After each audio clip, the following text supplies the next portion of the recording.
let's start this off plain and simple. Does Ethan Klein back a genocide?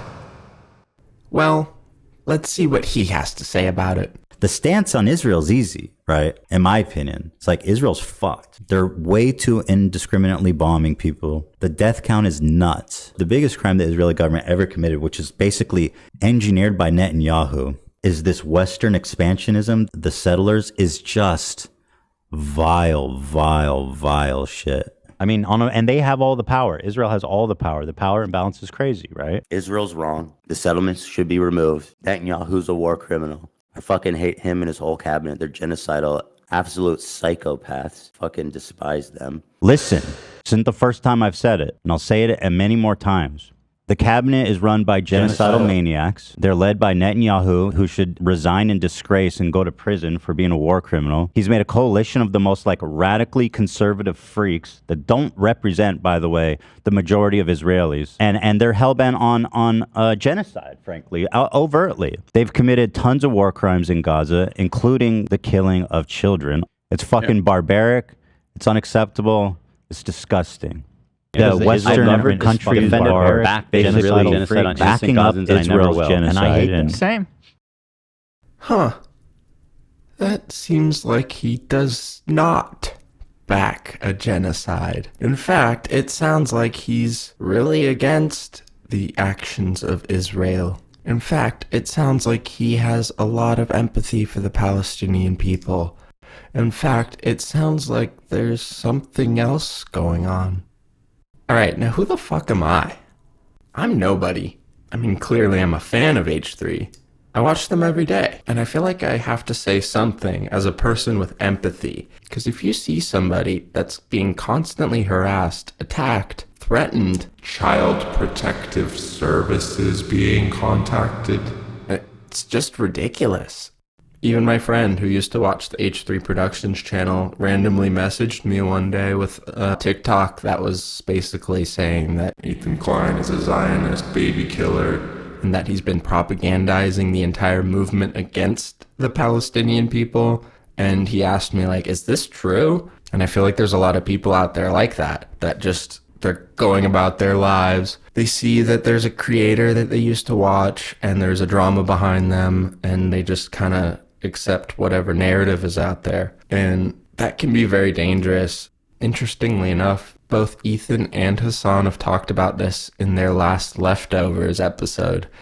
Look, if people like me and Hassan, which are basically so close to the same ideals, can't have a amicable conversation about it, then there's no hope for anybody. In general, I feel like a lot of people do not have a way to contextualize news and information without adding a little bit of drama seasoning to it. It's always, there needs to be a secondary market, of oh, well, Ethan said this, or Hassan said that. What do you think about this? Or, oh my God, they're gonna fall apart. I think that betrays the values that you are trying to show people. If you're saying I care about people dying, I don't want them to die.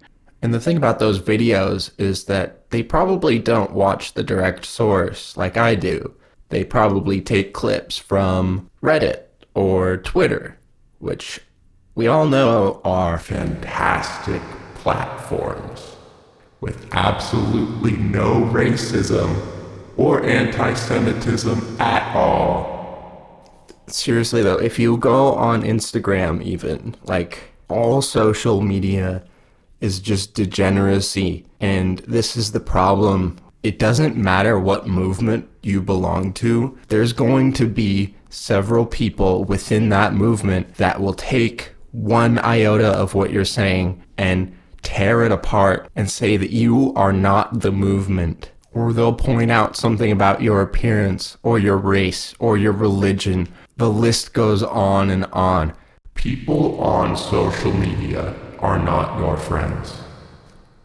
Speaking of anti-Semitism, there is one fact about Ethan. He's Jewish. Now, I'm not here to talk about the Jewish experience because I'm not Jewish, but I do see a lot of Jewish hate. At this point, I feel no sympathy for these people, for this country. Obviously, no one wants to see innocent people dying.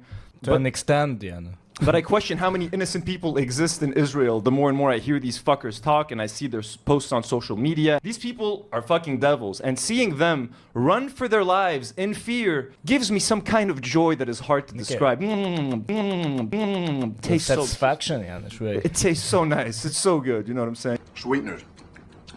That's a 10. So I'm going to tip my hand a bit here and say at the outset that this video is quite possibly the worst video I've ever seen. The Ethan Klein crash out industrial complex is booming, and we can harness it as a propaganda machine to expose Zionism for the genocidal ideology that it is. In the case of liberal Zionists like Ethan Klein, using his weird personal Zionist crash out as a jumping off point to educate people about the ideology that he adheres to is a great use of time, I think. The chat started calling him a Zionist freak because that's a Zionist freak thing to say. These people feel no shame. They're here to make money. I'd recommend the YouTube channel Bad Empanada. I'd like to pay tribute to Ethan Klein and the new Twitch TOS that declares Zionism. Zion is a slur. I'd like to pay tribute to him by playing the first Al-Aqsa video game where you kill Zionist soldiers as a Palestinian resistance fighter. Is the Israeli army a bunch of Ethan Kleins? Like, they're all on a fucking Ozempic binge? They don't understand what's going on around them? They haven't noticed me? I'd recommend the YouTube channel Bad Empanada. Where do they keep the secretaries? In here? I'm hunting for secretaries right now. This video is quite possibly the worst video I've ever seen. Now here's the thing, I'm not directly calling Noah Samson an anti-Semite. There's nothing wrong with showing the horrors of what's going on. What I am saying is, if you're going to make a video Accusing somebody of backing a genocide. do not spend the first half of the video not explaining that. It's just so disingenuous. Like, if we want to talk about profiting off a genocide, how about fucking clickbaiting a genocide? Consider joining my Patreon. Now here's the thing, Ethan should be an ally in all this. He's on your side, my guy. The only thing that Ethan will, like, concede against the Palestinian movement, I guess if you can even call it a concession, is that he believes in a two-state solution. It's a nuanced thing, right? And, like, some dumbass in America with a shitty mustache is not going to know the answers to all that, right? Why are we spending so much energy tearing down somebody sympathetic to your cause? Is it because it's the easy thing to do? Is it because the Ethan Klein crash out complex is profitable? Is it because I don't really have a unique thought and I just want to go with whatever the masses are saying? I don't know, but, like, I really wish people could think more critically and empathetically, even if Ethan is wrong with what he's saying, and he said some wrong things. He's willing to listen. He's willing to take accountability and correct, and he's willing to grow. When you do not listen and when you do not take criticism, you get in a stun lock, and there's no progression. I don't know, if you're like my friend at all and you're just like, what's going on? Does this guy really think this? I just wanted to clear the air for the normies out there that aren't chronically online, that do like to touch grass, or that like to spend time with their friends and family, and that like to listen. Now, I just want to talk about Hila Klein real quick. Hila was born in Israel, and she had to serve in the IDF under mandatory service. She was a secretary in a non-combative role. She did go on one raid as a secretary, without a weapon, as a ride-along. She was curious what the situation would be like. She called it interesting and had no positive thing to say about it. This was also when she was a teenager. Now she's an adult woman with 3 beautiful children, and that's another life for her. She doesn't think about it in a positive way. She's never glorified it. She always said she's hated it. And that's all I got to say about that. So a few things I want to end with. Ethan and Hila Klein are not Zionist baby-killing pigs. Learn nuance. Go outside.